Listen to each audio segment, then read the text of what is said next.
Party में बगावत, CAA के लागू होने और बीजेपी की आक्रामक घेरेबंदी से ममता बनर्जी बेहद परेशान हैं। बीजेपी के राष्ट्रीय अध्यक्ष जेपी नड्डा के कोलकाता पहुंचते ही ममता बनर्जी की बौखलाहट साफ झलकने लगी है।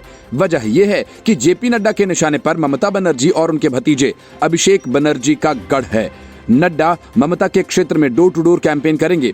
कोलकाता में नड्डा का ढोल नगाड़ों के साथ भव्य स्वागत किया गया। कोलकाता एयरपोर्ट पर भारी संख्या में बीजेपी कार्यकर्ता नड्डा का स्वागत करने पहुंच गए। यहां बीजेपी की महिला कार्यकर्ताओं ने शंख ध्वनि के साथ जेपी नड्डा का अभिवादन किया। इसके बाद बीजेपी अध्यक्ष जेपी नड्डा ने आज कोलकाता में बीजेपी के चुनावी कार्यालय समेत 9 कार्यालयों का वर्चुअल माध्यम से उद्घाटन किया। इस दौरान रैली को संबोधित करते हुए जेपी नड्डा ने कहा कि ममता बनर्जी असहिष्णुता का दूसरा नाम है। रविंद्रनाथ जी ने जिस तरह से देश को दृष्टि दी वो सभी जानते हैं, लेकिन आज बंगाल में असहिष्णुता बढ़ती जा रही है। बीजेपी अध्यक्ष जेपी नड्डा ने कहा कि कार्यालय संस्कार के केंद्र हैं। भाजपा कार्यालय से चलती है, अन्य पार्टियां घरों से चलती हैं। यही उनके कार्यालय हैं। अन्य दलों के लिए परिवार ही पार्टी है। टीएमसी भी इससे अलग नहीं है, वो भी परिवार की पार्टी बन गई है, लेकिन बीजेपी के लिए पार्टी ही परिवार है। कोलकाता में बीजेपी अध्यक्ष जेपी नड्डा ने कहा कि बंगाल में बीजेपी ने एक लंबी लड़ाई लड़ी है।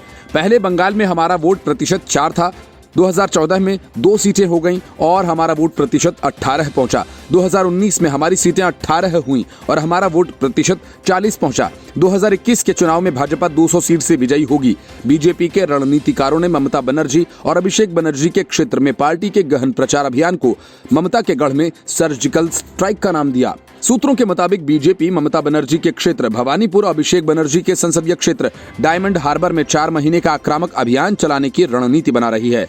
नड्डा 2 दिन के अपने अभियान से इसकी शुरुआत कर रहे हैं। इस बीच ममता बनर्जी ने बनगांव में एक रैली में बीजेपी पर जमकर निशाना साधा। ममता ने कहा कि बीजेपी बंगाल को भी गुजरात बनाना चाहती है, लेकिन वो यहाँ नहीं होगा। वो लोग बाहर के कार्यकर्ताओं को ला रहे हैं। क्या वो हमें हिंदुत्व सिखाएंगे? बंगाल में बाहर से गुंडों को लाया जा रहा है, चुनाव लड़ाया जा रहा है। ममता बनर्जी ने कहा कि हम अपने वादों को पूरा करते हैं। हम बीजेपी की तरह नहीं हैं जो चुनाव के वक्त वादा करे और भाग जाए। मठुआ समाज के लिए हमने बोर्ड बनाया, फंड दिया। ममता ने पीएम मोदी पर निशाना साधते हुए कहा कि अम्फान तूफान के बाद पीएम यहां सिर्फ ड्रामा करने आए और कोई पैसा ही नहीं दिया, फिर भी हमसे सवाल पूछते हैं। ममता बनर्जी ने कहा कि बीजेपी ने देश को बर्बाद कर दिया, सरकारी संपत्तियों को बेचा जा रहा है। बंगाल कभी भी दिल्ली की पार्टी के आगे नहीं झुकेगा।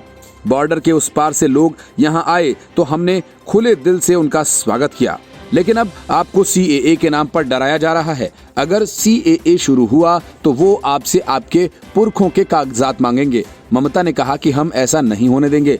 बाहर से जो लोग आकर बसे हैं उनकी कॉलोनियों को पक्का किया गया है। ममता ने कहा कि बीजेपी को लोकतांत्रिक और राजनीतिक तरीके से चुनाव लड़ना चाहिए। पीएम मोदी ने अब किसानों से बिना पूछे 3 कानून बना दिए हैं। अब अमीर अपनी मर्जी से किसानों से काम लेंगे और भविष्य में लोगों के लिए खाना नहीं मिल पाएगा। Bureau report, news of India.